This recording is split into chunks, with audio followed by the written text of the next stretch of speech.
kita membuka aplikasi Nowland, ada role admin atau siswa yang dapat kita pilih. Jika kita bertindak sebagai admin, maka kita bisa klik button admin dan akan diarahkan ke laman login admin. Nah, kita tinggal masukin aja username dan password yang sudah disetting untuk admin, kemudian klik button masuk. Jika berhasil masuk, kita akan diarahkan ke laman utama admin seperti berikut. Akan ada tulisan bahwa kita ada di session admin dan ada tombol logout juga dari session admin. Kemudian ada 4 fitur yang tersedia di laman admin. Ada materi, ada edit quiz, ada papan skor, dan ada siswa. Nah, materi untuk melihat materi-materi yang telah disediakan terdiri dari 7 materi, ada kondisional, looping, array, event handling, searching, sorting, sampai function. Kita bisa memilih secara acak materi yang akan kita lihat. Di sebelah kanan ada tombol untuk next materi dan di atas ada tombol untuk close materi jika kita ingin berpindah ke materi yang lain. Atau kita juga bisa langsung berpindah dengan tombol yang ada di kiri atas untuk ke materi selanjutnya atau sebelumnya. Pada materi juga disediakan contoh sehingga kita bisa langsung praktek dari materi yang ada. Kemudian, fitur yang kedua adalah fitur edit quiz. Di sini juga disediakan 2 opsi, kita bisa membuat kuis baru atau mengedit kuis yang sudah pernah kita buat sebelumnya. Pada fitur buat kuis sudah disediakan ID soal otomatis. Jadi, kita hanya tinggal mengisi soal opsi 1, 2, 3, 4, dan juga jawaban yang sesuai. Kita bisa mengetiknya secara langsung atau jika sudah menyediakan, kita bisa langsung kopas ke dalam aplikasi Nowland.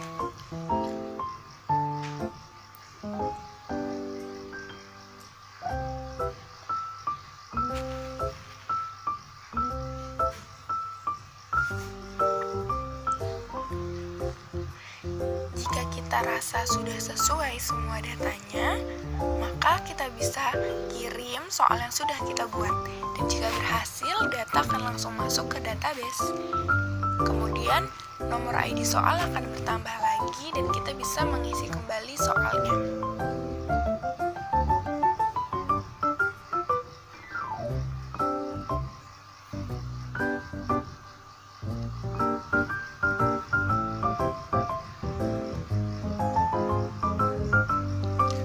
Jika kita merasa bahwa datanya kurang sesuai atau kita tidak jadi untuk membuat soal, kita bisa langsung menekan button hapus.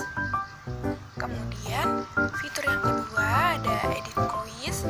Di sini disediakan tabel yang memperlihatkan kuis-kuis yang sudah kita buat sebelumnya. Kemudian kita tinggal klik aja pada kuis yang ingin kita edit atau kita hapus.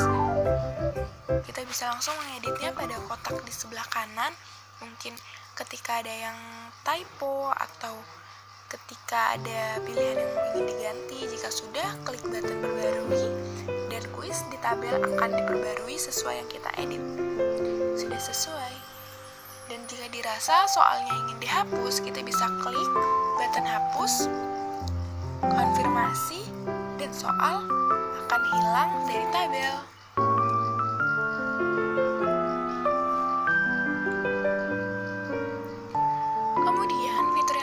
Ada papan skor. Papan skor berfungsi untuk melihat skor-skor para siswa yang telah mengerjakan kuis yang kita buat.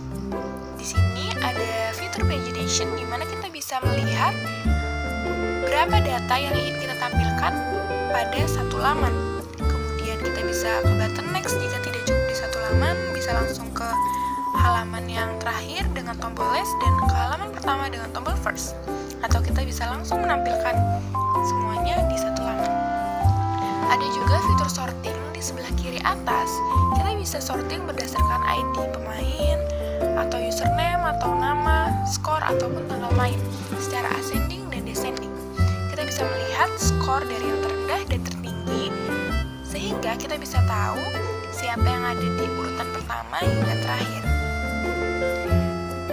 Sedangkan untuk melihat siapa yang baru saja mengerjakan bisa di sorting berdasarkan tanggal main. Kemudian kita juga bisa mencari dengan fitur yang ada di sebelah kanan. Kita tinggal mengetikkan saja kata kunci untuk mencarinya.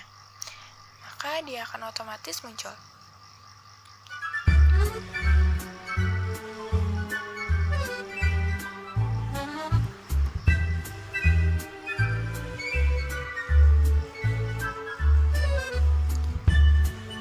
Nah, kemudian yang terakhir ada fitur siswa di mana kita bisa melihat orang-orang yang telah mendaftar kepada aplikasi Knowland. Di sini juga kita bisa menggunakan pagination sehingga kita bisa melihat seluruh tampilannya dalam satu laman. Kemudian bisa kita sorting berdasarkan nama dan username, secara ascending dan descending berdasarkan abjad dari A sampai Z atau sebaliknya. Kemudian bisa dengan fitur sharing juga. Nah, jika sudah, kita bisa log out dari session admin. Kemudian, jika kita bertindak sebagai siswa, kita tinggal klik button siswa dan akan ditampilkan halaman login untuk siswa.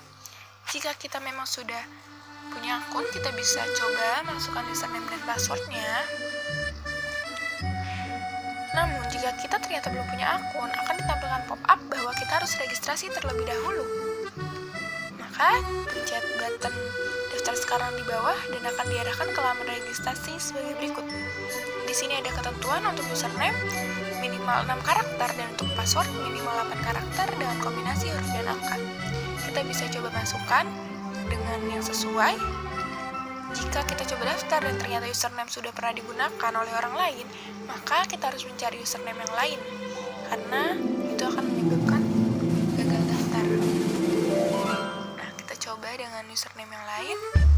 Jika berhasil, akan muncul pop-up-nya dan kita akan kembali diarahkan ke laman login. Kita sekarang bisa login dengan akun yang baru saja kita buat. Kemudian kita coba masuk.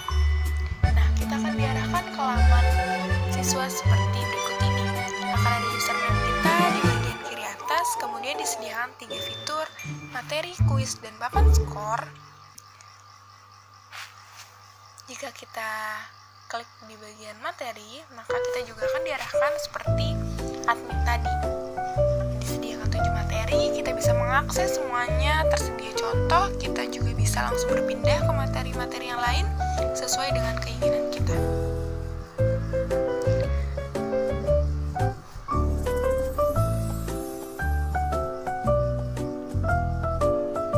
Kemudian fitur yang kedua itu ada mengerjakan kuis. Kita mengonfirmasi untuk mengerjakan kuis. Di sini tersedia total waktu yang disediakan, waktu yang tersisa untuk kita mengerjakan, tanggal berapa kita mengerjakan, username kita, nama, total soal yang disediakan, hingga nomor soal di mana kita berada sekarang. Nah, jika sudah ada di nomor soal 1 dan kita klik kembali, maka dia akan memunculkan pop-up bahwa kita sudah ada di soal pertama. Kita bisa langsung isi, kemudian kita next.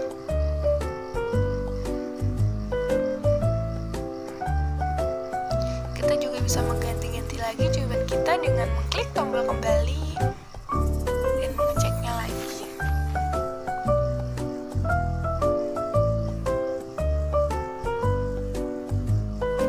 Nah, jika sudah ada di soal terakhir, akan muncul button simpan dan bisa kita klik simpan. Maka kita akan melihat hasil dari soal yang sudah kita kerjakan. Ada username, nama, kategori, hingga poin yang kita dapatkan. Nah, jika kita mencoba mengerjakan lagi, kita bisa mengerjakan lagi untuk memperbaiki jawaban kita jika mungkin nilai kita sebelumnya dirasa kurang bagus. Nah, ketika ada soal yang belum dikerjakan dan kita menekan button simpan, maka dia akan memunculkan pop-up bahwa tugas kita masih ada yang belum dikerjakan dan kita bisa memeriksanya lagi. Kira-kira tugas yang mana yang belum kita kerjakan?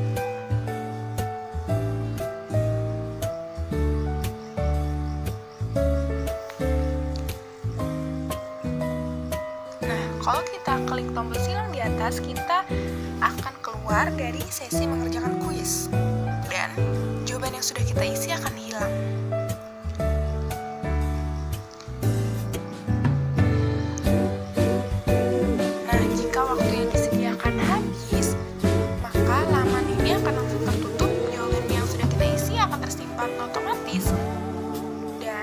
Akan memunculkan hasil otomatis.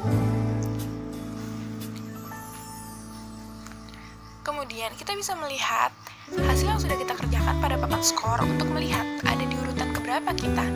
Kita bisa lakukan pagination, atau kita bisa sorting untuk melihat skor siapa yang tertinggi dan terendah, dan berada di urutan keberapa kita.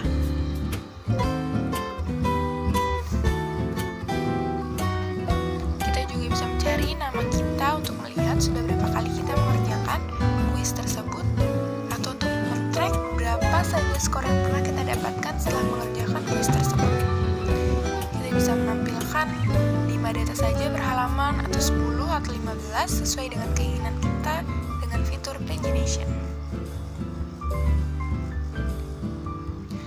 Jika sudah, kita bisa kembali, dan di sini disediakan tombol logout dari session siswa. Maka akan kembali ke laman utama. Kemudian di sini juga ada database yang kita gunakan. Yang pertama ada kuis untuk menyimpan data-data pertanyaan yang sudah kita buat. Kemudian ada skor untuk menyimpan data-data siswa yang sudah mengerjakan kuis kita. Dan ada student untuk menyimpan data-data orang yang mendaftar sebagai siswa pada aplikasi Knowland. Bisa dilihat bahwa password sudah dihash dengan MD5, sehingga kita tidak dapat melihat password aslinya.